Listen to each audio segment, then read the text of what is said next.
and when I flipped the switch, it was terrible. There was smoke coming from my audio interface. Hey everyone, hope you're doing well. Today's video is gonna be all about the universal audio ecosystem. Now, I'm not doing a deep dive into all the functionality and detailed things like that because YouTube has so many videos showing you how to use these audio interfaces. What I thought would be helpful to you today is to hear from me some of the things I wish I knew when I was jumping into the world of universal audio. It's not as simple as just ordering an audio interface and to jump up and get going. There's a few things that are gonna help you along the way. Now, I'm not just talking about saving money, but also some things that are gonna keep your interface from exploding, because I've had some bad examples of what not to do in the past. So first things first, let's talk about the interface itself. If you look for a universal audio interface, you're gonna see a whole lot more than we had even just 2 or 3 years ago. Now, the interfaces that they have that are in the more affordable range, like I believe it's called the Volt, or if you get the Apollo Solo Edition, I have no experience with those audio interfaces. I can only speak to the Universal Audio Apollo series Duo mostly. So I've had 3 different Apollo interfaces. I've had their first generation, which was the Silverface, the second generation, which is the MK2, and now here, this is the Apollo Twin X. So this is referred to as like the X series. Which interface should you get? Like I said, I don't have any experience using the Volt or the more affordable interfaces, and I certainly don't have experience with their rack units, which brand new prices run about $3,000 sometimes if you're looking to get the preamps and stuff. I don't have experience with those. I have no idea. I've heard good things about the Volt, but it is much more affordable. And so that makes me think maybe they cut some corners. I wouldn't feel comfortable making that recommendation to you, but I've heard this in the comments before that the Volt is doing pretty good. So the 3 audio interfaces I've had have all been the Apollo, and specifically the Duo, meaning they have 2 DSP chips. And previously, that used to be the big thing that you decided. When you got an Apollo interface, basically how much horsepower do you want this thing to have? Because all of the Apollo interfaces like this, they have 2 preamps, okay? So nothing's gonna separate those. If you got a Silverface, it's gonna have 2 preamps. If you got the MK2, it's gonna have 2 preamps, and then the X series as well. Functionally, they all pretty much work the same. What I've previously read and heard that I cannot verify, because honestly, I'm not that scientific of a person, is that the Silverface probably has the least quality when it comes to preamps and conversion. When they made the MK2 version, apparently the preamps are less noisy, and the conversion is a little bit better. When they moved to the Apollo Twin X series, my recollection is telling me that they didn't necessarily upgrade the preamps, but supposedly the A to D, D to A converters are a little bit better in these. So if you're just looking for a difference between this version 3 and the MK2, which one should you get? Probably just get the one that is more affordable, okay? I got the Twin X because personally, I'm a little bit more concerned about their support for their devices moving forward. I'm sure, as one of my commenters pointed out, I'm sure that even this one will be out of support sometime soon, but for now, it does everything I need it to do because I've already got all my plugins. I don't see myself getting any more UAD plugins in the future. As you'll see in just a little bit, my library is pretty extensive. It does more than enough for the simple music that I do, mostly singer-songwriter things. So when it comes to the Apollo Twin X or the MK2 or the Silverface, of course, get the one that you can most afford. If you're looking between a Silverface and an MK2, I would of course encourage you to go with the MK2. It'll give you more access to more plugins, but it also is going to come down to price. I love shopping on guitarcenter.com, and specifically what I'll do is I'll type used Apollo. If you type used Apollo, you'll see a bunch of used universal audio interfaces pop up. If you're in the States, you certainly need to take advantage of Guitar Center's prices. What I believe is happening is that when you go to sites like Reverb or you go to sites like eBay, the people who are selling those instruments and audio pieces of gear, they're generally more informed about how much they should be charging. So if you have an Apollo Twin X that sells for $1,000 brand new, if you go to Reverb and you go to eBay, you're gonna pay closer to that $1,000 mark than you would on GuitarCenter.com. Guitar Center used most of the time will undercut Reverb prices by sometimes as high as like 15 or 20% off of the price. That is because when people, I've seen this happen, when they go to Guitar Center to sell something, they'll take something that's worth $1,000 and they'll put it on the counter. And then Guitar Center, typically what they do is they say, okay, this thing is worth $1,000. We're gonna sell it for $500. And what they do is they offer the person who brought the item in, they offer them about $250. So usually if you're looking to sell something at Guitar Center, you're looking to get some quick cash, you're only gonna get about 25% of what you paid for that item. That's because Guitar Center is gonna sell it for a profit.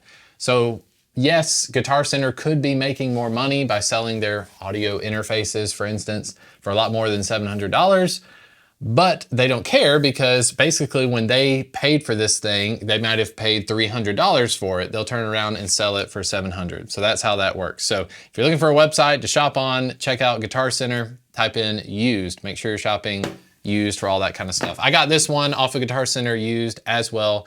This one cost me right at about $700. It is the Duo, so it has 2 satellite DSP chips in it. I don't think it's called satellite, but big thing when it comes to choosing an Apollo interface is how much horsepower you're gonna have.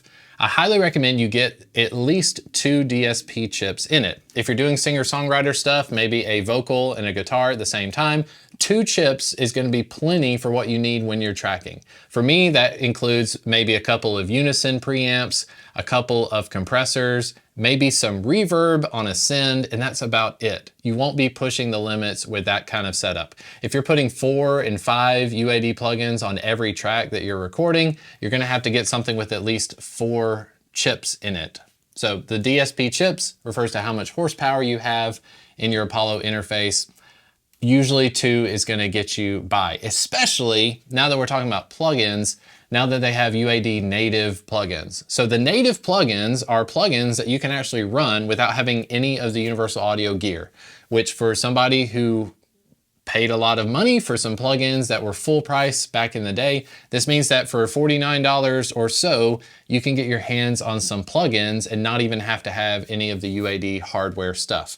Those of you that own the satellites, like I formerly had a quad satellite that sat on my desk, those satellites, though they are helpful, they're not as necessary anymore if you're comfortable running the native plugins. So when you get your Apollo interface, I highly recommend you get the latest version with at least 2 DSP chips in it if you can afford it. I mentioned this before, they don't come with the cables that you connect from your interface to your computer. And that's a pretty big deal. Sometimes it's a deal breaker with people because, like for instance, the Apollo Twin X runs off of what is a USB-C connector, but is a Thunderbolt 4, I believe. Could be Thunderbolt 3. It's a Thunderbolt 3, Thunderbolt 4 connection, and you need to make sure that you have a Thunderbolt cable. So I've got here on this desk, I have a USB-C cable. Let's see if we can get that in focus. That is very familiar if you're using a smartphone, anything like that, you've seen this before. Problem is, as you can see, there is no lightning bolt, cover my face. As you can see, there is no lightning bolt on the connector, okay?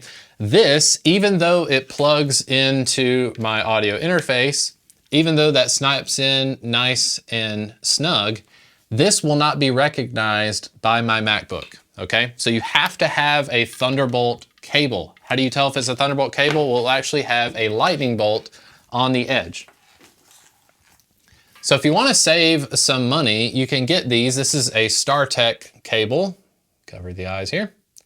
As you can see, there's a lightning bolt. That lightning bolt means that this is a Thunderbolt supported cable. If I use this with my Apollo interface, it will be supported. It will be recognized by my computer. So look for the Thunderbolt. If you go on Amazon and you look to buy the Apple official Thunderbolt 4 cable, you're gonna pay as much as $65 for something that's less than a meter, which is pretty terrible. If you're comfortable with it, I've personally had a lot of success with these StarTech cables, or if you shop from OWC, OWC has cables on Amazon as well, where you can get as high as 3 meters and it costs about half the price of the Apple cables. So go on Amazon, I'll put some links in the description of this video. Make sure you get an OWC or StarTech Thunderbolt 4 cable, okay? Needs to have that connection, needs to have that lightning bolt. Okay, if you're in a setup like I've got here where I need to run my monitor and my audio interface, I had to get a couple of these. I will say the 1 meter is probably long enough for what you need. If you're in a desktop situation like this, I could have gone with the 1 meter and been just fine. I think I got the 3 meter cable just to have some extra slack when I'm doing videos, okay? Next thing I want to talk about is the power supply. So I had an instance, this is pretty terrible. I was at my parents' house and I did not bring the power supply to my Universal Audio Apollo interface. I was using at the time the MK2 and I thought, okay, well that looks like one of those barrel connectors that you see on a guitar pedal. I'll just look for something that has a similar voltage. So I went and grabbed a 12-volt power supply, plugged it in, and when I flipped the switch, it was terrible. There was smoke coming from my audio interface. I think it was melting the plastic around the barrel. Not a good situation. I flipped it immediately off and I was terrified because I thought for sure, and I'd heard this my whole life, that you always need to use the power supply that comes with your audio interface. And I thought I was being smart, so I used a different power supply that was wrong. Luckily, that did not fry my audio interface, but it taught me a very important lesson that from then on, I would only use the Universal Audio supported power supply. So if you have their power supply, make sure you put something on it so that you recognize it and it doesn't get lost. One thing that you may not know when you get it is that there's actually a locking mechanism on these power supplies. So when you push it in, it'll go in pretty standard. You need to twist the barrel until it pops in. So there'll be a click. And when you hear it click, you give it a snug little twist it to the right. And then when you pull on the cable, it should stay in place. So this could be a negative if you're somebody that trips over cables a lot, because if I tripped over this cable right now, my entire audio interface would fly off of the table and that would not be good. So, but I actually like the locking mechanism. Makes me feel like I'm gonna be okay, because if this is sitting on my desk, I shouldn't be tripping over any cables. I don't have to worry about that power supply coming out, okay? So make sure you're using the right power supply, make sure you're using a Thunderbolt supported cable. And then last but not least, I do wanna talk about the plugin management. So Universal Audio uses a thing called systems. You'll have system 1, system 2, system 3, and so forth. It can be kind of confusing about the system. So if you plan on upgrading your audio interface, you wanna go from your silver version of the Apollo up to the MK2, or you wanna go to the Apollo X, if you are frequently swapping your interfaces in and out, you need to make sure you have a system together for your plugin management.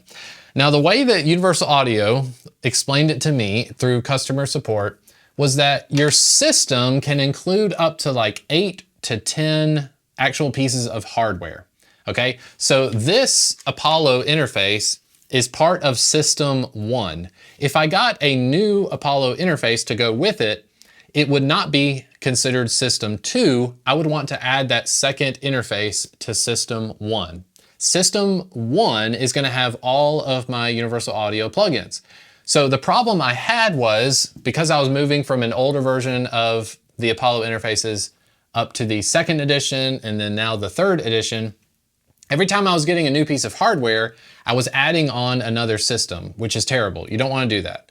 Make sure you have everything you own under System 1 if you can possibly get away with that, okay? Should be plenty enough for those of you out there that have like one Apollo interface and maybe the rack unit as well. That is because when I have a second audio interface and it's on System 2, System 2 does not have access to the plugins that are on System 1. So my Neve 1084, my Distressor plugin, my 1176s, all of the plugins that I purchased on System 1 remain on System 1 and I can't use them on System 2.